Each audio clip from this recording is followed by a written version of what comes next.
So hello everyone, आज मैं हूँ एस डिविनो में और इसकी एक प्रीवियस वीडियो अभी आपने देखी होगी। तो मेरे पास बहुत सारी डिमांड्स आई कि मैं इस वीडियो को डिटेल में बताऊं। तो आज मैं स्टार्ट करती हूँ इस वीडियो की डिटेलिंग के क्या थॉट प्रोसेस थे और कैसे हमने इस चीज को चालू किया। तो स्टार्ट करते हैं मेन एंट्री से, जिसको हम आउटर फॉयर भी बोलते हैं। तो उसमें मैंने एक बहुत ही डिसेंट सा डिजाइन प्लान किया है कि थोड़े बहुत सर्कल्स लगाए हुए, इसके पीछे बैकलाइटिंग दी हुई है ताकि कस्टमर की, क्योंकि जो ये स्पेस थी ना वो बहुत छोटी थी, तो उसको स्पेशियस भी बनाना था और एक बहुत अच्छा लुक देना था। साथ के साथ ये हमने एक शू रैक भी प्लान करी है, ये पीछे वॉलपेपर लगाया है और एक बहुत अच्छी सी जगह दी थी नेम प्लेट के लिए। उसके बाद ऊपर लगाई है हमने एकदम ट्रैक लाइट्स इस वॉल को पर्टिकुलरली फोकस करने के लिए। उसके बाद आते हैं डोर पे।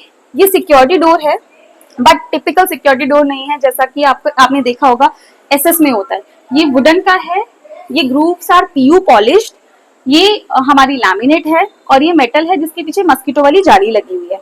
सेम कॉम्बिनेशन हमने यहाँ भी रेप्लिका किया ताकि ये दोनों सिंक्रोनाइज हो जाए। उसके बाद अब चलते हैं अंदर की तरफ। ये है हमारा इनर फॉयर, जिसमें हमने चारकोल मोल्डिंग्स यूज करी हैं और इसके बीच में यूज किया है एक हाईलाइटेड वॉलपेपर ताकि ये हमारी एंट्रेंस को और बड़ा बनाए और अच्छा दिखाए। उसके बाद आती है हमारी ये सोफा बैक वॉल। तो सोफा बैक वॉल जैसे कि आप इस घर में देख सकते हो कि ये एक नॉर्मल वॉल नहीं है, ये बहुत बड़ी वॉल है जो हमारी एंट्रेंस को टिल सोफा एंड कनेक्ट करती है। तो इसमें हम कुछ भी ऐसा नहीं कर सकते जो सिर्फ सिंगल हो या सेंटर में हो, क्योंकि हमारा ये पोर्शन आउट हो जाता है। तो इस वॉल की प्लानिंग पूरी इस तरीके से की थी ताकि ये डिसेंट दिखे, थोड़ा ओवर ना हो जाए। तो उस हिसाब से मैंने इस पे एमडीएफ की डिजाइन की पैनलिंग करी है और इस पे नॉर्मल पेंट करवाया है। उसके बाद हमने यहाँ की सीलिंग की बात करें तो सीलिंग बहुत ही नॉर्मल बनाई है ताकि ये घर बहुत ज्यादा क्लॉस्ट्रोफोबिक ना लगे, क्योंकि बहुत ज्यादा हैवी सीलिंग करा देती तो घर बहुत क्लॉस्ट्रोफोबिक लगता। उसके बाद मैंने यहाँ पे प्लान किया है टीवी यूनिट।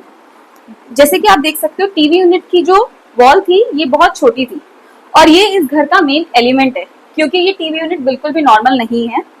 सबसे पहली बात ये बहुत छोटी थी और कस्टमर की रिक्वायरमेंट थी कि हम एक यहाँ पे बार भी प्लान करें, तो मैंने एक छोटी सी यूनिट बार की यहाँ डाली है, आप देख सकते हो। और एक एक्सटेंशन यहाँ पे डाला है जो कि सॉलिड एक्सटेंशन नहीं है, क्योंकि इससे घर का एरिया ये बड़ा लग रहा है। उसके बाद आते हैं डाइनिंग वॉल पे। डाइनिंग वॉल पे थोड़ा सा हमने मिरर का पार्ट यूज किया है, ये रोज गोल्ड मिरर, और यहाँ पे लगाई है ये ग्रे कलर की लैमिनेट। फिर उसके बाद इस वॉल पे एक सिंगल मोल्डिंग दी है, सिंपल सोफिस्टिकेटेड मोल्डिंग, जिसके बीच में क्लाइंट की फोटो है, जिससे ये एरिया में वो एक बहुत अच्छा इम्पैक्ट दे रही है। फिर ये जो बिल्डर ने एंट्री दी थी ये नॉर्मल एंट्री थी एकदम स्क्वायर में, बट हमने इसको आर्च में कन्वर्ट किया ताकि एंट्री और अच्छी लगे। फिर हम लोग आते हैं किचन में। किचन जो एग्जिस्टिंग किचन था वो बहुत ही ज्यादा छोटा था, क्योंकि यहाँ पर लगी हुई थी सिंक, इस पोर्शन में कुछ भी नहीं था और वो बालकनी थी। बट हमने क्या किया, ये बालकनी को सबसे पहले हमने इसमें मर्ज किया है। मर्ज करने के बाद हमने यहाँ पे छोटी सिंक दी है, ये प्रॉपर पाइप कवरिंग है। यहाँ पे आ गई washing machine front load. Then हमने प्लान किया है ये पैंट्री, माइक्रोवेव हमने यहाँ हैंग कर दिया है। उसके बाद ये हमने यूज किया है नैनो के नीचे यूज करिए प्रोफाइल लाइट, ताकि ये किचन जो छोटा है वो किचन छोटा ना लगे, काफी स्पेशियस बन के आए। पीछे बैकस्लैश टाइल का साइज जो हमारा है वो 2 फुट बाय 4 फुट का है, ताकि इससे भी किचन बड़ी लगती है। यहाँ पे प्लान किया रोलिंग शटर।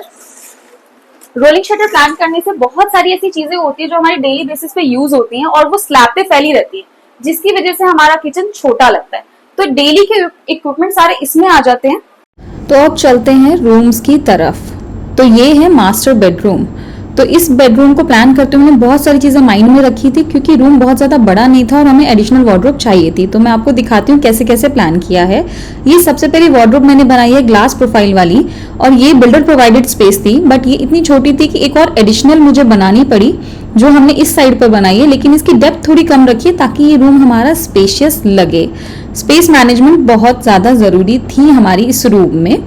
उसके बाद हमारे थॉट थे कि दोनों तरफ ब्लैक हो गया है तो बैकड्रॉप थोड़ी लाइट देते हैं, तो उसी हिसाब से मैंने पीछे white louvres and golden strip लगा करके एंड हैंगिंग लाइट का प्रोविजन दिया है। बीच में 2 COB लाइट्स प्रोवाइड करी हैं एंड बैक पे मैंने क्या किया है कि व्हाइट कलर की लैमिनेट विद मार्बल शेड उसको लगाया है, उसके बीच में ब्लैक इनलेस भी यूज करी हैं ताकि बैकड्रॉप थोड़ा अच्छा दिखे। फिर हम आते हैं अपोजिट वॉल पे, ये है टीवी यूनिट की वॉल।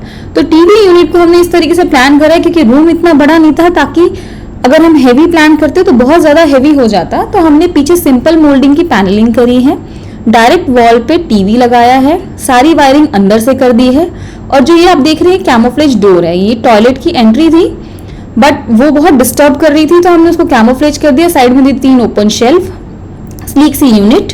इसके बाद आते हैं लॉबी में। लॉबी में भी एक और वॉशरूम की एंट्री थी जिसको भी हमने कैमोफ्लेज किया है। फिर इसके बाद आता है हमारा गेस्ट बेडरूम।